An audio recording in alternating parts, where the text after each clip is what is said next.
Hi, welcome to OpenLC Solutions. First things first, this is a Junior Cert series and I'm doing it for the benefit of my Junior Cert class and I'm doing it with them in mind. That said, these are pretty much all past paper questions, so I'm going to make the videos publicly available and with any luck they'll help any other struggling Junior Cert students. So here's the first question we had to do. Factorize fully each of the following expressions. So when you see factorize, you have to think factors. So looking at this 5x first of all, we know that's 5 times x, and we know that the 10 is 5 times 2.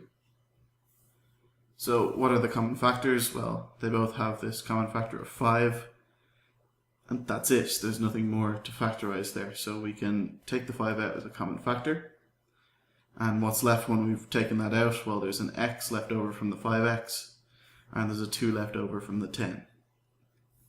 So that's that done. That's all the factorization that you need to do in that question. In the second one, you have to do this one by grouping. So you take these two at a time. In the first two, we can see that there's a c that's common. So when I take that out, what's going to be left there? Well, if I take the c out of this first term, rc, I'm going to be left with an r. If I take a c out of the second term, there's a minus s left over. Looking at the second pair, I can see there's 2d common in both of those. So I'm going to take that out. And once again, I'm in fact left with or and minus s. Now, between these two terms, they both have an or minus s common, so I can actually take that out as well. Then in the second bracket, I just have whatever's left over once I've removed the r minus s. So I have a c and I have a plus 2d.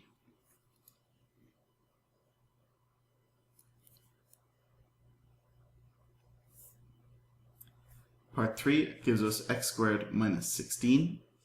So this one, hopefully you'll see, is a difference of two squares type of question.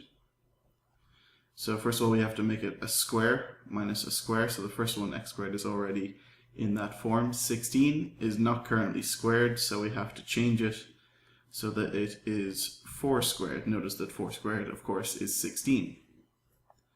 And once that happens, you can just take a shortcut to the end where you do the first one minus the second one. And in another bracket, you have the first one plus the second one. That's all there is to that question.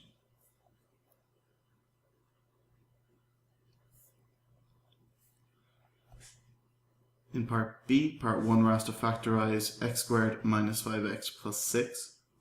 So this is a quadratic trinomial, and we have a particular way of dealing with these where we take the coefficient of x squared. In this case, there's nothing there, so it's a 1. And we also take the constant, which in this case is a plus 6, and we multiply them together. So we get a 1 and multiply it by 6 and we get a 6. Now we need to find factor pairs of 6 and add them together. So we already know one of them. There's 1 and 6. There's also 2 and 3. The ones you might forget about are when you have minus numbers. So we've got minus 1 and minus 6. We also have minus 2 and minus 3. If you pick any pair and you multiply them together, you will get the plus 6 that we're looking for. Now what happens if you add the numbers in these pairs together? If you have 1 plus 6, that gets you 7. 2 plus 3 gets you 5. Minus 1 minus 6 is minus 7. Minus 2 minus 3 is minus 5. Now what's the point of that? Well, one of these pairs, if we've done it right and if it's possible to factorize it, will get us the same as the coefficient of x. In this case, we're looking for minus 5, and so we have this pair here, the minus 2 and the minus 3 will add to get minus 5. So that's the pair we're looking for. So I'm going to rewrite this expression here. I'm going to leave the x squared as it is. Instead of writing minus 5 though, I'm writing minus 2x and minus 3x. Those are the numbers in that factor pair we came across. And that plus 6 is still there from the very first expression. Now this comes down to factorizing by grouping, which was a part 2 as well. Between this first pair, there's an x that's common. And if we factorize that out, we're going to be left with an x from the x squared and a minus 2 from the minus 2x. In the second pair, there's a minus 3 that's going to be common. We'll be left with an x from the minus 3x and a minus 2 from the plus 6. Between these two now we have x minus 2 is common. And when you remove that, when you factorize that out, you're going to be left with an x from over here and a minus 3 as well. So that's it factorized.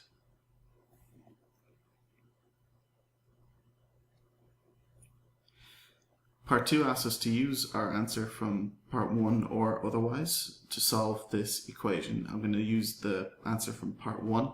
So I already know that this part is x minus 2 multiplied by x minus 3. That was the answer from part 1. So I can say that x minus 2 multiplied by x minus 3 equals 0. So it's just the expression from part 1 and then an equals 0 on the end of it. So we've got two brackets, two numbers essentially, multiply to get 0. The only way that happens is if one of those things equals 0. If you got two positive numbers, you get a positive number out of it. If you get two negative numbers, you get a positive number out of it. If you mix and match positive and negative, you get a negative number out of it.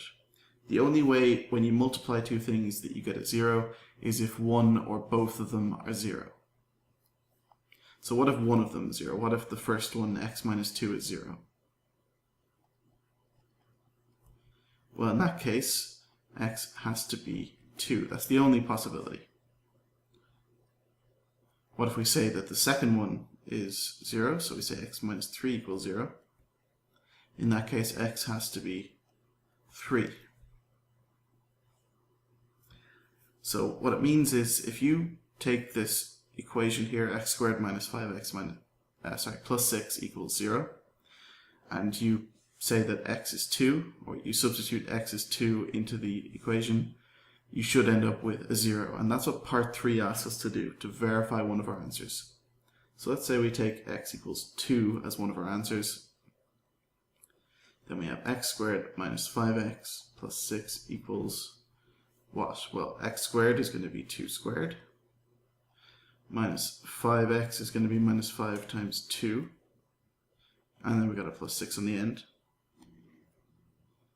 Now we're going to have 2 squared is 4.